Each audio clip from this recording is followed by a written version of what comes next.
1. Hukum sebab, akibat. Hukum ini menjelaskan segala sesuatu yang terjadi pada diri kita. Hukum sebab, akibat mengatakan bahwa ada penyebab spesifik untuk sukses dan ada penyebab spesifik untuk kegagalan. Tidak ada yang terjadi secara kebetulan. Hukum ini sangat penting sehingga disebut hukum alam semesta baja yang menentukan nasib manusia.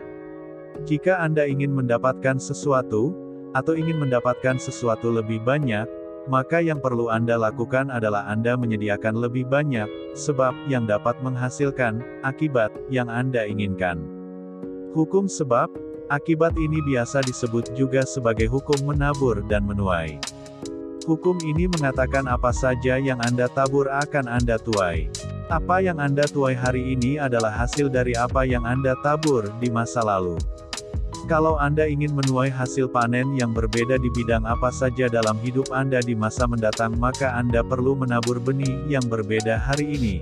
Dan tentu saja, ini mengacu pada benih.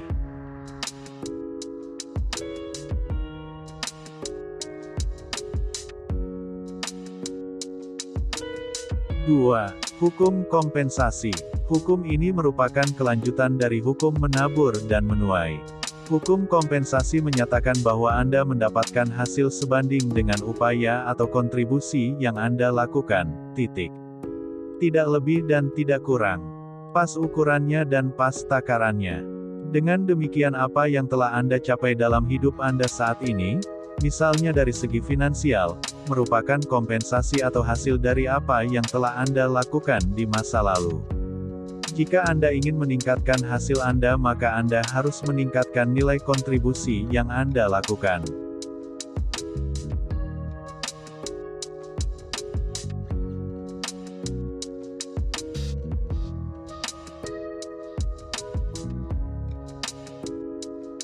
Tiga. Hukum pengendalian. Hukum pengendalian mengatakan bahwa Anda merasa positif tentang diri Anda sebatas Anda merasa memegang pengendalian atas kehidupan Anda. Demikian juga Anda merasa negatif tentang diri Anda sebatas Anda merasa tidak memegang pengendalian, atau Anda dikendalikan oleh suatu daya, orang atau pengaruh luar. Dalam psikologi, hukum ini disebut sebagai teori fokus pengendalian. Pada umumnya sebagian besar stres, kegelisahan, ketegangan dan penyakit psikosomatis datang sebagai akibat perasaan bahwa orang itu berada di luar kendali, atau tidak bisa mengendalikan suatu bagian penting dari kehidupannya.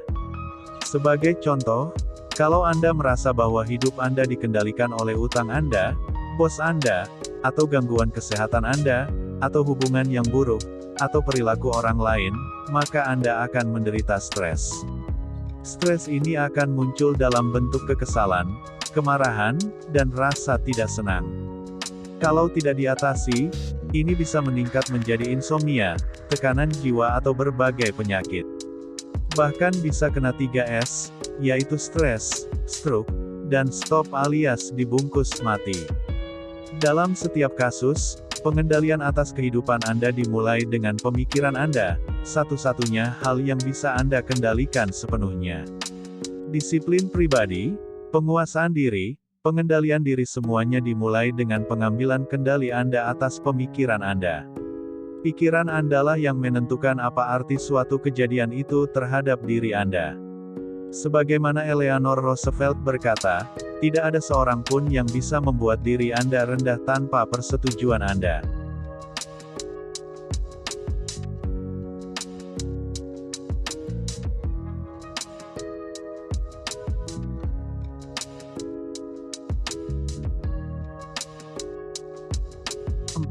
Hukum kepercayaan.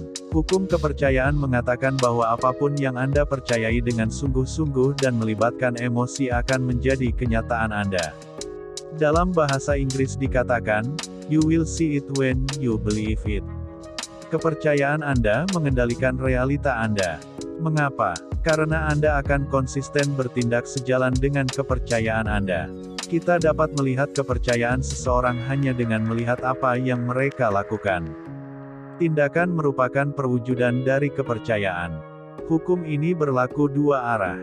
Pertama, kepercayaan menentukan tindakan yang kita lakukan. Sebaliknya, dengan secara sadar,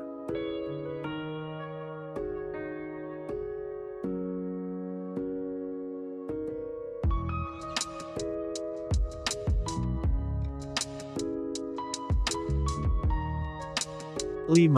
Hukum konsentrasi. Hukum konsentrasi menyatakan bahwa semakin Anda memikirkan sesuatu maka semakin besar kapasitas dan energi mental yang Anda curahkan pada hal itu.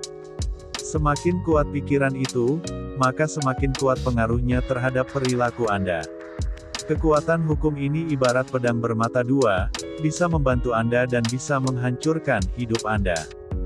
Jika Anda terus berpikir mengenai goal Anda, maka pikiran ini akan mendominasi semua pemikiran, ucapan, dan tindakan Anda. Semakin Anda memikirkan tujuan Anda, maka semakin kuat pikiran itu dan semakin fokus Anda untuk mencapainya. Semakin sering Anda memikirkannya maka semakin termotivasi Anda untuk mencapainya. Sebaliknya, bila Anda, secara sadar atau tidak, selalu memikirkan hal yang tidak Anda inginkan, maka pemikiran ini akan mendominasi semua pikiran, ucapan, perbuatan, dan tindakan Anda sehingga akhirnya apa yang tidak Anda inginkan akan menjadi kenyataan bagi Anda.